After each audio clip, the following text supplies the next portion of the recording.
الوجود اس وجود کی وحدت جو موجود ہے، عقل میں نہیں، خارج میں۔ وحدت الوجود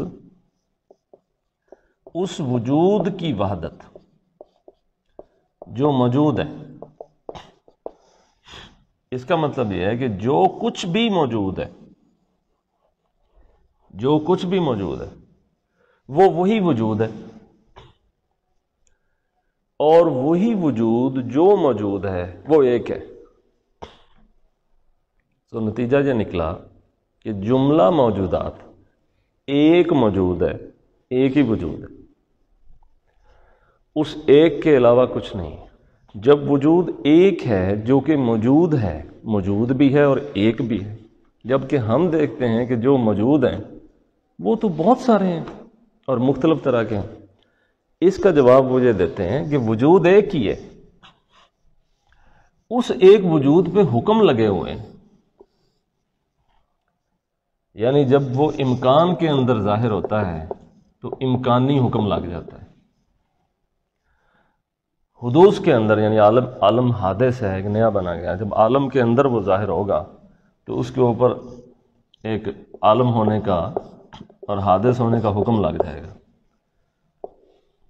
اسی طرح جتنا بھی کائنات کے اندر چیزیں ہیں وہ ساری اضافی نسبتیں، یعنی اسی ایک وجود کے اوپر یہ ساری اضافی نسبتیں فٹ ہو جائیں گی۔ مثال کے طور پر میں آپ کو ایک مثال دیتا ہوں۔ ایک آئینہ ہو اور آئینے کا رنگ ہو سرخ، ایک آئینہ ہو اس کا رنگ ہو سفید، اور ایک آئینہ ہو وہ ہے سیاہ۔ ہم نے ایک ہی صورت ان تینوں آئینوں میں دکھانی ہے۔ یہ ایک ہی صورت جو جس کی کوئی صورت نہیں، جس کا کوئی رنگ ہی نہیں۔ میں اگر کوئی ایسی صورت یا کوئی ایسی چیز یا ایسی ذات یا ایسا وجود دکھانا چاہوں ان تینوں آئینوں میں، جن میں سے ایک کا رنگ سرخ ہے، ایک کا سفید ہے، ایک کا سیاہ ہے، ان تینوں آئینوں کے اندر جب میں ایک ہی چیز دکھاؤں کہ جو نہ اپنی حقیقت میں سرخ ہے، نہ سفید ہے، نہ سیاہ ہے، لیکن جب ان آئینوں میں نظر آئے گی تو سرخ کے اندر سرخ، سفید کے اندر سفید، اور سیاہ کے اندر سیاہ، وہ کہتے ہیں ایسا ہے۔ اور بات ٹھیک ہے، یعنی یہ عقلی اعتبار سے بالکل مناسب بات ہے کہ جتنے موجودات خارجیہ ہیں ان سب کے اندر وہی ایک وجود جاری و ساری ہے، لیکن ہر ایک کو نسبت دے دی گئی ہے، یعنی اضافیت کے ساتھ اس کے ساتھ ایک نسبت جوڑ دی گئی ہے۔ یہ الگ سے کوئی وجود نہیں ہے۔ اب جب یہ الگ سے کوئی وجود ہی نہیں ہے تو پھر نتیجہ کیا نکلا؟ یعنی جب آپ منطق کی دنیا میں جاتے ہیں، صغرا کبرا ملاتے ہیں تو نتیجہ نکلتا ہے نا۔ نتیجہ کیا نکلتا ہے کہ سب کچھ ایک ہی ہے، پھر عین غیر کا سلسلہ ہی ختم ہو جاتا ہے، لا عین ولا غیر ہو جاتا ہے، لا عین ولا غیر۔ جب لا عین ولا غیر ہو جائے گا تو پھر سارے کے سارے سلسلہ ہی فراموش کر دینے چاہیے۔ خالق مخلوق کا تو پھر فرق ختم ہو گیا، پھر سارا کچھ ہی ختم ہو گیا۔ لیکن اب ہوا کیا ہے؟ ہوا یہ ہے کہ اس نے یہ کیا کہ جو ان آئینوں کے اندر صورتیں منقش ہوئیں، اگرچہ وہ اسی کے ہی تنزلات تھے، اس نے ان کو غیر کا شعور دے دیا۔ اب یہ بڑی باریک بات ہے، یہ چونکہ ہم شروع میں کر رہے ہیں، بات آگے بھی جائے گی اور میں اسے مختلف تناظرات کے اندر واضح کرنے کی کوشش کروں گا، مختلف تناظرات کے اندر۔ اب آپ دیکھیے کہ اس نے اس غیر کو، جو کہ وحدت الوجود کی علمبرداروں کے ہاں غیر نہیں، وہی ہے، لیکن اس وہی نے وہ جو اپنے ایک تنزل سے اپنا ایک مظہر پیدا کیا، وہ مظہر جب اس نے وہ سامنے لایا تو ظاہر ہے اس میں اس کی صفت خلق کا دخل ہوا، صفت ارادہ کا بھی ہوا، صفت علم کا بھی تعلق ہوا۔ تو ذات کی صفات نے جلوہ گری کی، ذات اپنی جگہ کھڑی ہے، ذات کی صفات نے اپنے سائے قائم کیے، سائے۔ وہ جب یہ سامنے آیا غیر، تو اس غیر کو اس نے غیر کا شعور دے دیا، اب اگر وہ اس غیر سے غیر کا شعور اٹھا لے تو عین ہی عین ہے، لیکن اگر اس نے غیر کو یہ شعور غیر کا دے دیا ہے تو اب خالق اور مخلوق کا فرق کرنا پڑے گا۔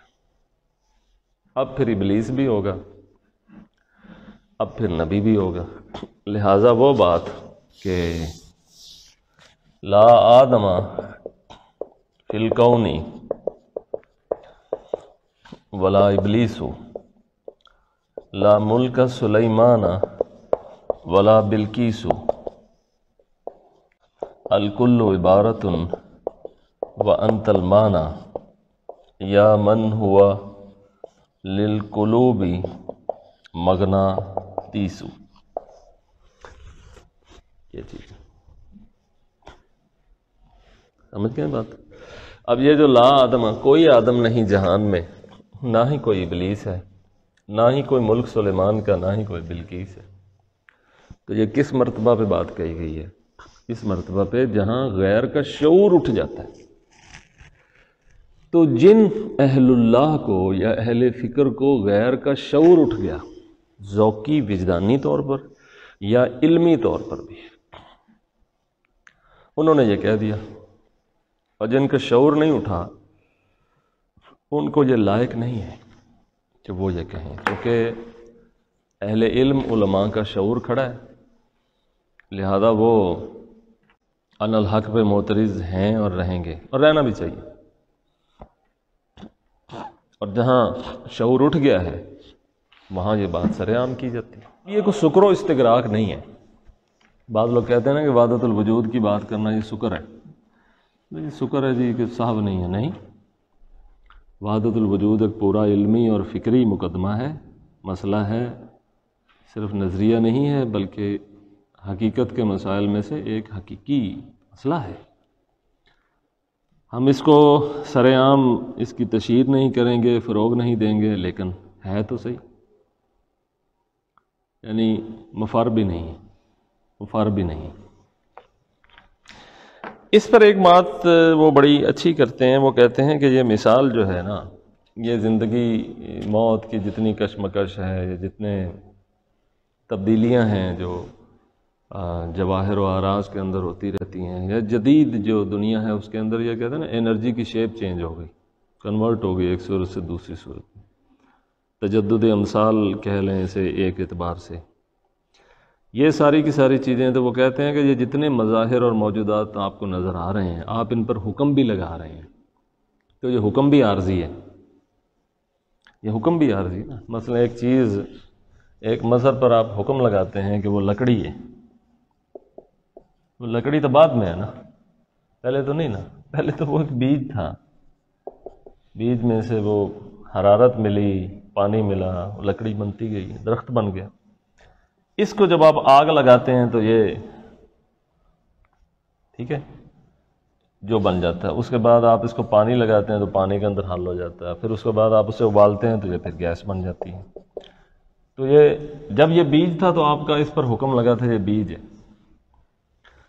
پھر یہ لکڑی جب بن گیا تو آپ نے کہا یہ لکڑی ہے، پھر اس کے بعد جب یہ خاک بن گئی آپ نے کہا خاک ہے، پھر اس کے بعد جب یہ پانی کا ایک محلول تیار ہو گیا تو آپ نے کہا یہ پانی کا محلول ہے، پھر جب آپ نے گرم کیا تو وہ گیس بن گئی، آپ نے کہا یہ گیس ہے۔ یہ کیا ہوا؟ تو اس کا مطلب ہے آپ نے جتنے حکم لگائے ہیں وہ سارے حکم بھی عارضی ہیں۔ تو وحدت الوجود کے جو احباب ہیں وہ کہتے ہیں کہ جتنے موجودات اور مظاہر پر آپ نے حکم لگائے ہیں یہ حکم تو عرض کی طرح ہے، وقت آئے گا چینج ہو جائیں گے۔ یعنی جیسے کہتے ہیں کہ لٹا پٹا حصہ، کٹا پٹا حصہ لٹے پٹے کو مل گیا، جیسا کہ اس کی مثال وہ یہ دیتے ہیں کہ یہ پانی ہے، ٹھیک ہے، تو اس کے اوپر جب حرارت پڑی تو حرارت سے اس میں سے کچھ بخارات باہر نکلے اور وہ بلبلے کی شکل میں بن گئے، پھر ان بلبلوں کے اوپر مختلف رنگ چڑھ گئے۔ اب جس آدمی کو یہ نہیں جانتا کہ یہ نکلے کہاں سے ہیں، وہ جب ان کے رنگ دیکھتا ہے نا مختلف رنگ، تو ان مختلف رنگوں کی وجہ سے ان کے مختلف نام رکھ دیتا ہے۔ اب آپ اس بلبلے کو یہ شعور دے دیں کہ تو ایک بلبلہ ہے، وہ اوپر جو رنگ چڑھے ہوئے ہیں ان رنگوں کی وجہ سے اس کو تمیز ہو جاتی ہے، جی میں یہ ہوں۔ مثلا ایک آدمی، یوں ہی سمجھ لیں کہ یہ آدمیوں کا ایک دریا تھا، ان کی اصل تھی، اس کے اندر سے کچھ آدمیوں نے سر نکالا، باہر نکلے، تو کوئی زید، کوئی عمر، کوئی بکر، کوئی خالد، کو کچھ ہر ایک کا علیحدہ رنگ، علیحدہ ذہن، علیحدہ سوچ، علیحدہ فکر. خود ان کو بھی پتہ ہے کہ ہم علیحدہ ایک دوسرے سے ڈی این اے کا فرق ہے، تو وہ سارے علیحدہ علیحدہ ہو گئے.